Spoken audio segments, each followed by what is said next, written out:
Hey, folks.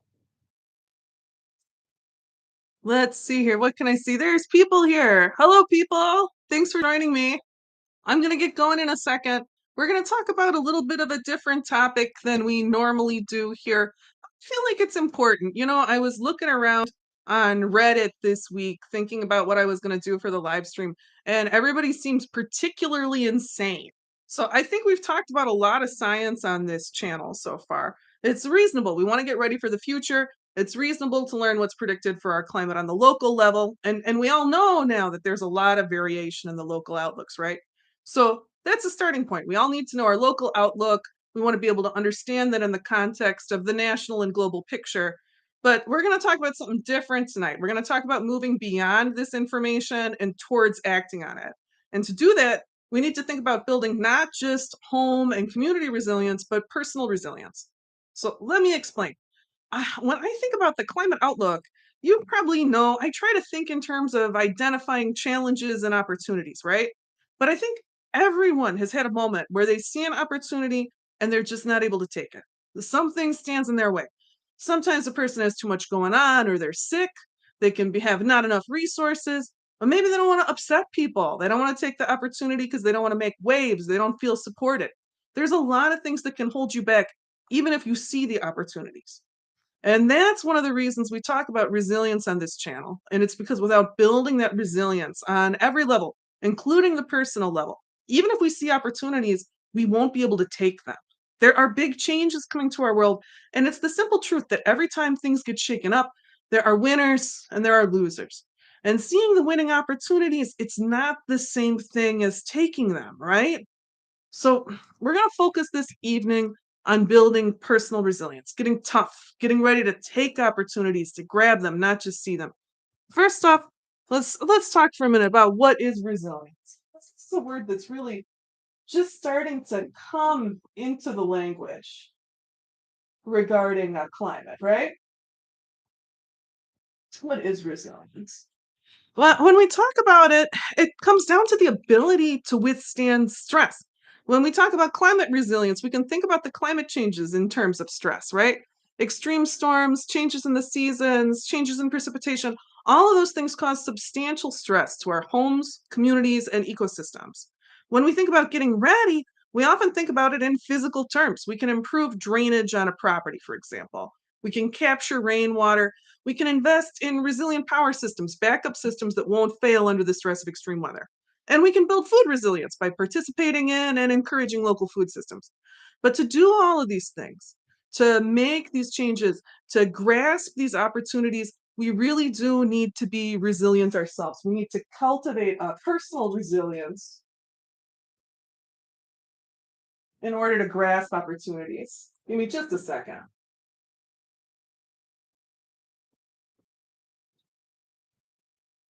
Better ability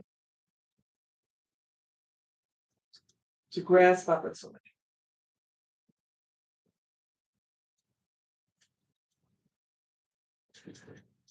So we build one in order to do the other, right?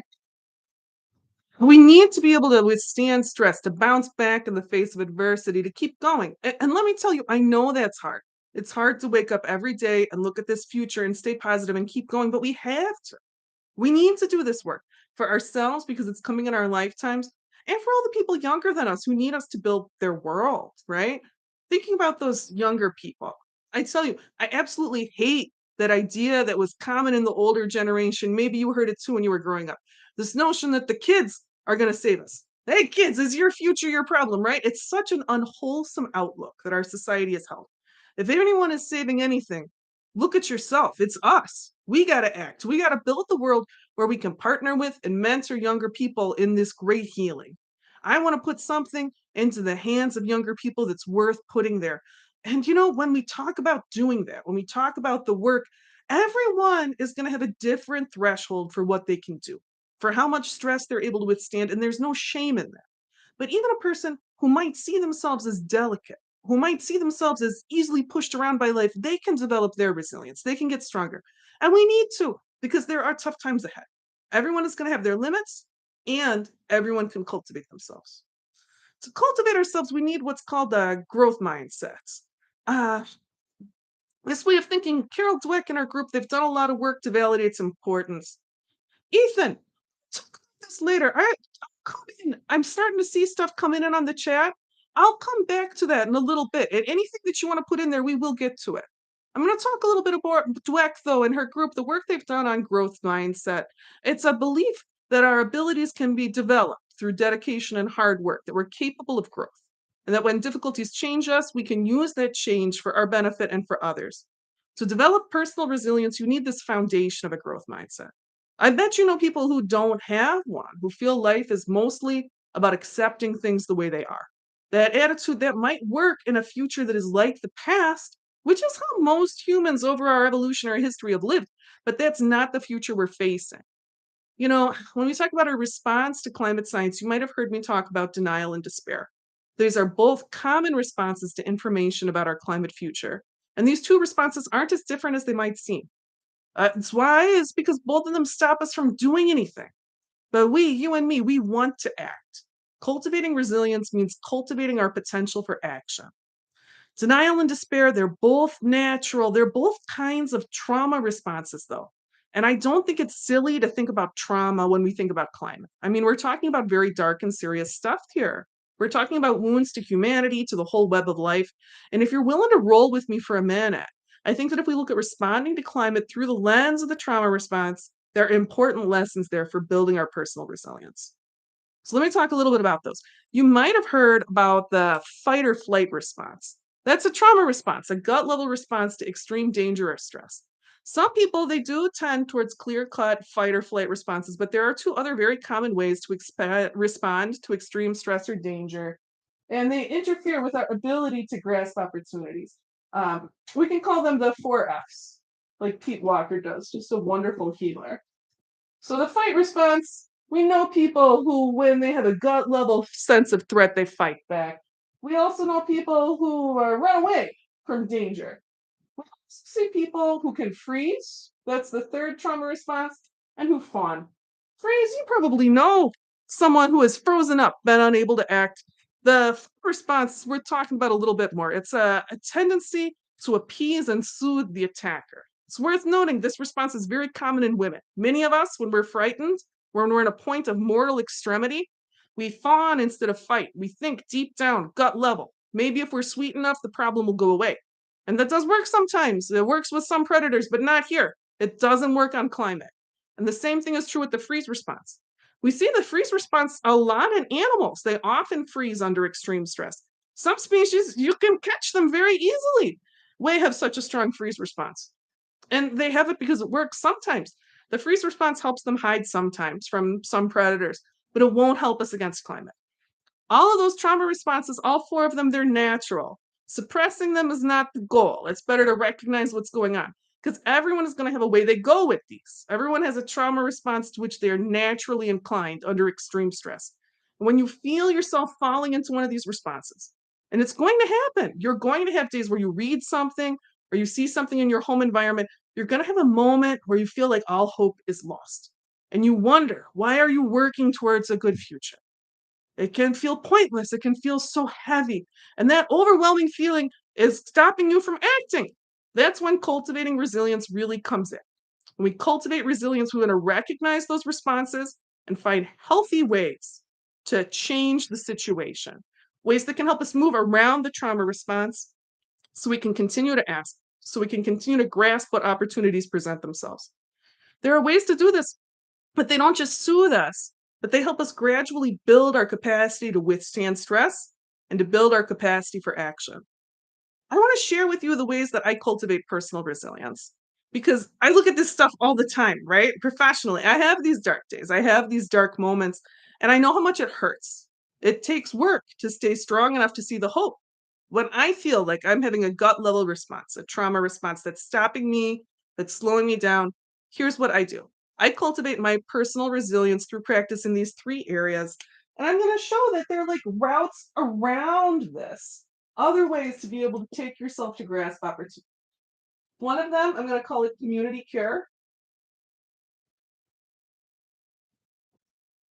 And then over here, we also have deep connection.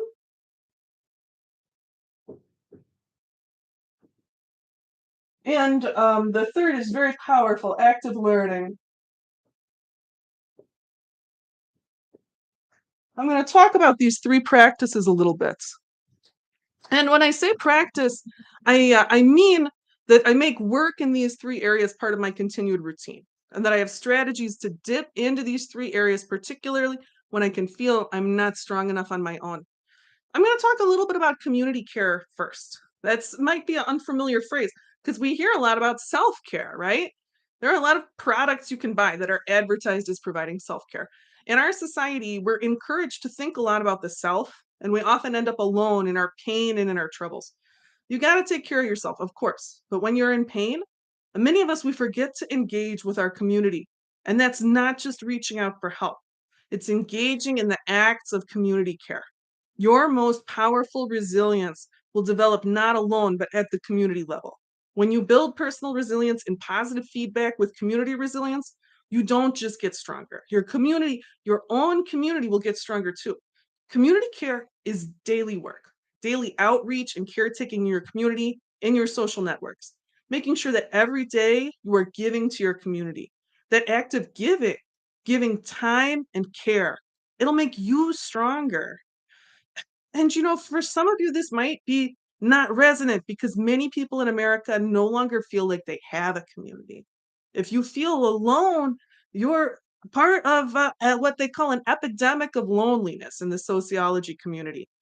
When you look at the structure of our greater society, the loneliness is a feature, though, right? It's not a bug. I consider this, we're encouraged to think in our society of social connections as people to whom we reach out for help.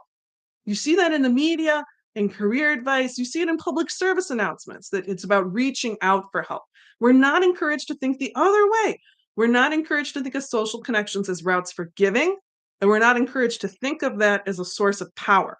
We are better consumers when we are more isolated. We are less able to act when we are more isolated. We're less able to know what we have the potential to do when we've never felt our own personal power, which is the way our giving of time and energy can help a community grow. Every person has that power. Some of us are particularly gifted, of course, but every person has it. It matters to show up, be that in person or online. I have found people online who we have experienced real growth together and happiness together, and they're very much a part of my community. But it has to be said, you need a strong physical element to your community for the best resilience for what's coming. Should cultivate your resilience by cultivating community. You got to find groups to get involved with, groups working on causes you care about, maybe like soil or water issues or permaculture or local food, or just groups doing stuff you like. If you can't find a physical group locally and you want there to be one, building community online can help you get the growth and strength and resilience you need to found and build in person as a next step. Now, I'm going to talk about the second area that I cultivate, which is a deep connection, because there are things that are even bigger than community. There are things that are even bigger than the challenges our generation is facing, bigger than climate change. And sometimes when the pain is really bad, when I feel very discouraged, and also as a matter of regular practice, I tap into these deep things, these deep connections. They're a crucial source of resilience and strength, and they're going to vary for different people. One valuable deep connection that we can all cultivate, that's available to all of us, is our connection to life. Both when we are in pain and as a matter of regular practice, it's very important to get outside, to get your hands in the soil. Getting into environments where you can feel the change in the season and grow to recognize the plants, the animal, the fungal, the moss, the lichen communities, there's deep value there. You need to regularly go back to the same place to get the most out of this practice on a regular basis. The practice helps not only in being able to see the changes firsthand and understand their magnitude, but it helps also this practice to connect us to the fact that the earth, that life are so much bigger than we are, that they're going to go on even if we don't. This thing that we're in right now, it's not the only extinction level event the Earth has faced. There used to be all of these animals that had pentalinear symmetry, that had five identical faces. Now we have none of them. They were so weird and cool. They're gone. This isn't our first extinction event rodeo, and in all probability, it will not be the last. Life will go on in some form, and tapping into that depth, that permanence, our own smallness, It might seem counterintuitive, but it's a source of power because knowing that you're both a meaningful and very small in the great scheme of things, it can help you learn to be the right size. Help you see these struggles we're facing with a perspective beyond our lives, which are both meaningful and ultimately very briefly on this earth. Other sources of deep connection are going to be different for different people. Just sharing a little, I'm a religious Jew, a observant Jew. My connections with Jewish community and text and tradition, they're very powerful to me. They help me move forward even in the deepest pain. But as a observant Jew, a religious Jew, you can imagine I absolutely have a perspective that my, let's call it a very high boundaries lifestyle, is not going to work for everyone, not even other Jews, right? When I talk about the importance of preserving the distinctiveness of American communities moving forward through this century, the distinctiveness of my community, the distinctiveness of my deep connections, the way I value them makes me value yours. The diversity of our deep connections, they give us strength as a society. Identifying what deep connections are there for you and learning to tap into them. It's a profoundly empowering practice for cultivating your personal resilience. Now, thinking about the third point, with active learning, deep connection and community care, those are both much easier to practice when you have access to other people, right? That third way to cultivate personal resilience is something you can do alone. You can do it when it's late at night if you don't want to bother anyone. And it's well established that active learning helps people move through and recover from serious trauma.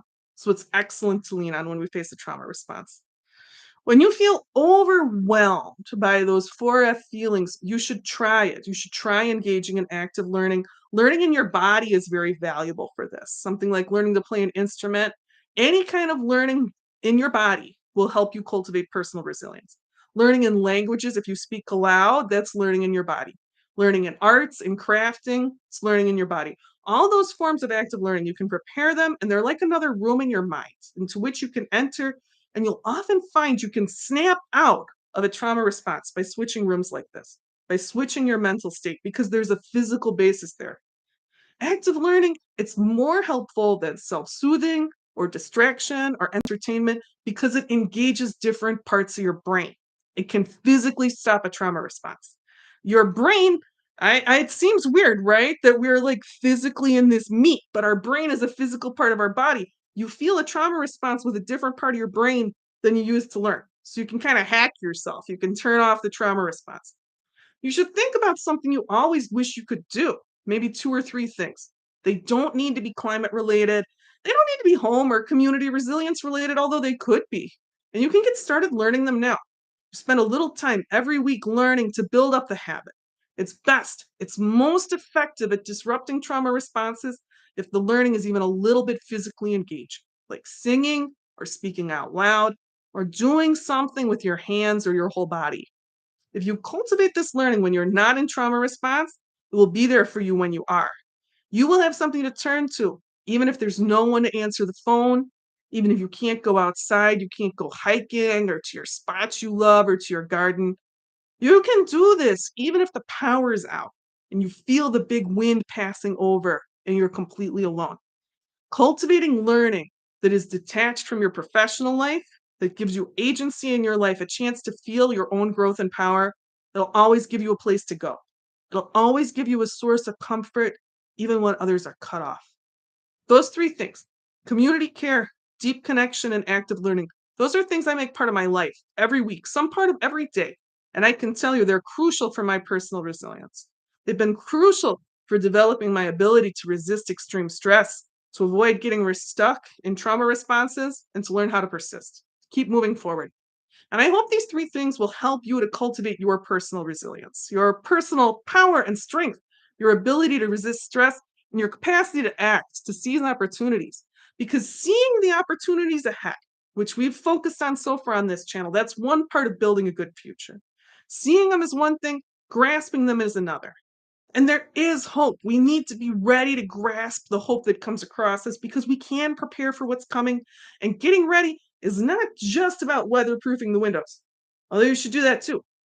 We need to be resilient too, though. And we can be.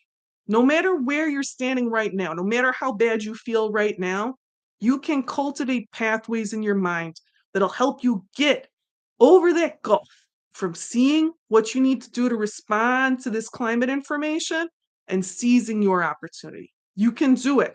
Before we go more fully into discussion, though, I want to thank our community organizer, a volunteer, Kyle Meacham, for going through this material with me beforehand and helping me with suggestions and revisions. We have a lot of people on the team now, and as AR becomes more and more a team project, I'm more and more grateful for the community and the collegiality within the project. I can feel us becoming more resilient as a community forms.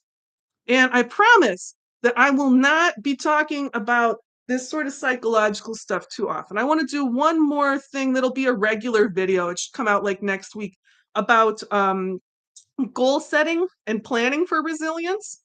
And then we'll get back to the science. I want to present some hail maps for you. We're going to talk about bombogenesis and other extreme storms, and we're going to talk about some practical resilience building on properties. And let's see here. Ethan, do you have insight of the possibility of the Earth healing after we reach zero emissions? Will people be able, in 200 or 300 years, able to return to areas affected by climate change, or is what's done done? I think it really depends on what sort of response we have and how fast things tip over. There are some things like the Arctic and Antarctic habitats where we don't expect that there would be a refreezing of the ice in the next 200 or 300 years, even if we move to zero emissions. So there will be environments that will be permanently changed. But if you think about what the world was like 200 or 300 years ago, can we return to those environments? Everything exists in a particular place and time. 200 or 300 years ago, the trees that are mature now, many of them weren't there or were little. I live in an area where a lot of the trees max out at 300 years. I think that 200 or 300 years from now, we got to let it be someone else's problem. Our job is to be a link in the chain, and we are in a place where that chain could snap, man. It's time for us to get ready to seize this opportunity and do the work, participate in the healing, because that chain can go forward, and it's our job to do everything we can to make the hope for it. I'm going to give it just a second to see if anyone chimes in. And if you want to talk about something else, that's fine too. And then we'll get out of here for tonight. But thank you for joining me.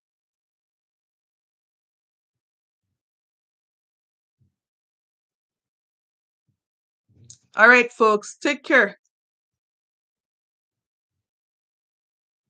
What do I think the carbon dioxide concentration will be in 2050? It completely depends on if we have successful drawdown or not. Gamma ray potatoes. I if we're able to, I hear a lot of people talk about trying to get it down to 300 by then and then having continuing drops. But I think there are too many variables to say what it's going to be. We can get the RCP 4.5 pathway if we get carbon dioxide down and methane continues to fail to be controlled, right? We're talking about representative concentrations. So there's broad modeling where we don't need to be able to predict the exact proportion of any particular greenhouse gas.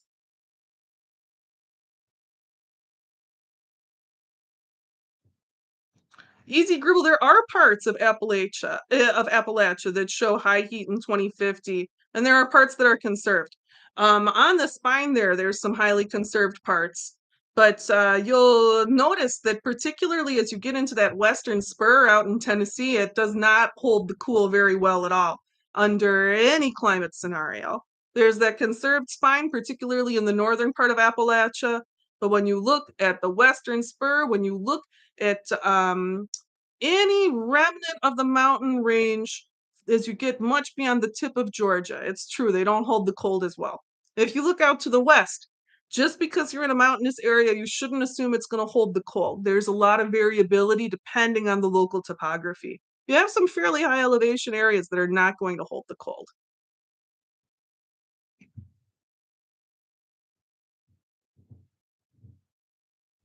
I know a lot of the places that are going to hold the cold are horribly expensive. People, like people with money are getting out there and driving the prices up.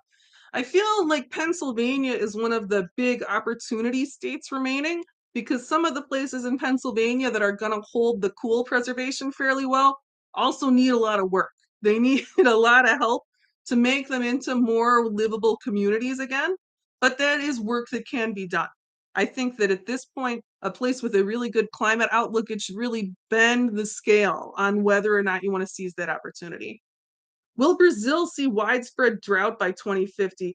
Oh man, gamma ray potatoes. It really depends on what Brazil does between now and then. It's certainly in a band where you would expect to see a general drying trend, but the Pantanal.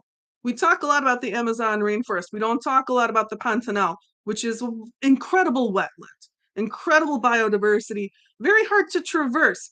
If they start to destroy the Pantanal, if the conservation efforts for the Pantanal fail, I think then there's no way to see a future without widespread drought for Brazil in 2050. But many of these biological systems, particularly that are so involved in the water cycle, if they're protected and restored, that can help to hold local weather patterns more in place, help us to avoid these serious drought patterns.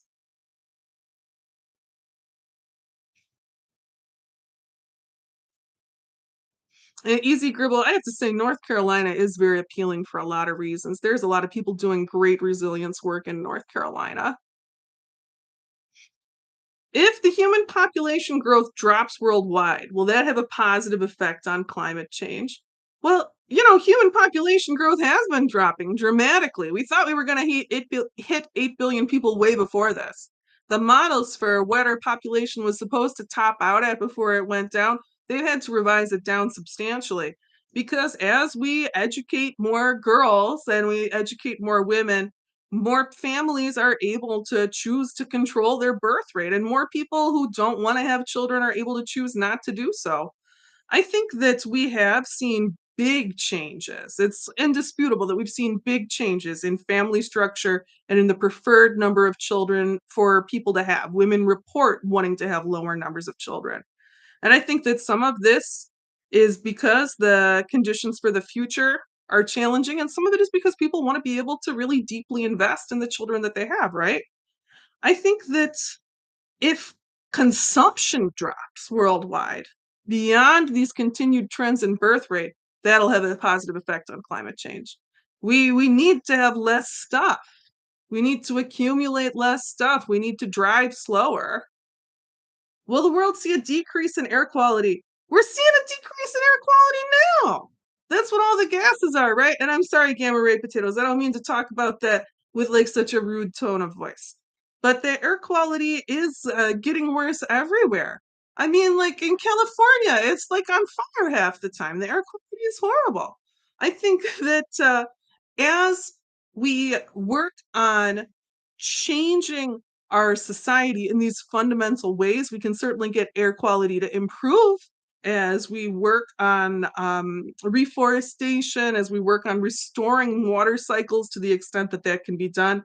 And really, the only way out of that is by reducing consumption across the board, having calmer, slower lives. Are there any emerging technologies that excite me? Ethan asks, is something that could really help curb the effects of climate change. You know, technology and climate change is a subject where I feel like maybe I'm a little too sensitive because I hear so many people talk about these big geoengineering solutions for climate change, and it makes me insane. It like really pisses me off. There are so many people who like want to change the whole albedo of the earth, and that's a ridiculous planet deforming solution. We would rather wait, like rely on these technological solutions instead of lowering the speed limit to 50 miles per hour to offset tremendous amounts of carbon dioxide emission, tremendous amounts of transportation emissions. The one technology that I've heard about recently that I do like is about methane reduction, and it involves microbial seeding so that the microorganisms digest the methane before it can become a greenhouse gas. I like this sort of bioremediation techniques. I think that they have a little bit less of a chance of completely destroying the habitability of our planet than surrounding ourselves with like a giant laser space shield to block out the sun. Who blacks out the sun? It's Mr. Burns. Like we don't want to be Mr. Burns. I'm sorry, I'm going a little nuts. So Salt Lake City, Every winter, it smelled like someone was spraying chemical cleaner in my mouth some nights. It was awful. Salt Lake City has a real problem with their weird, creepy lake, right? I underestimated that when I did the Utah video. Thank you again. I appreciate your kindness. The failure to call the evaporating of the Great Salt Lake as a very serious threat to Utah is, I think, the biggest omission that I made at any of the 50 state forecasts. And I really do need to re record it. It's hard for me to understand because if we were able to make some very basic cuts in water usage, that lake would be completely sustainable. The water story in the Wasatch Mountains is very different from much of the Southwest and completely has the potential to be sustainable. It would be a matter of cutting lawns and cutting cattle, and this could be an area where we would be able to build resilience for 100 years. And that seems to me to be a very small price to pay for that potential for prosperity, you know? All right, let's see here. I don't think we have anything more coming. And we've been talking for a while. So I appreciate this chance to talk with you all. Yeah, yeah, Pendragon Cave, I hear you.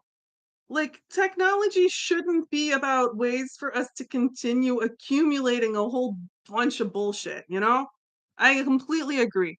We need to focus on quality of life. Our focus on quantity has not helped improve human quality of life. We know what quality of life measures are. We know that healthcare, housing, food, education, those are all quality of life measures. People want time to be able to screw around, make music, that kind of stuff.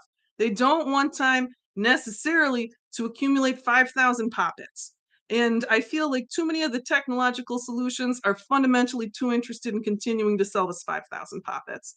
All right, I'm going to stop going on forever. I hope everyone has a good night. Thank you.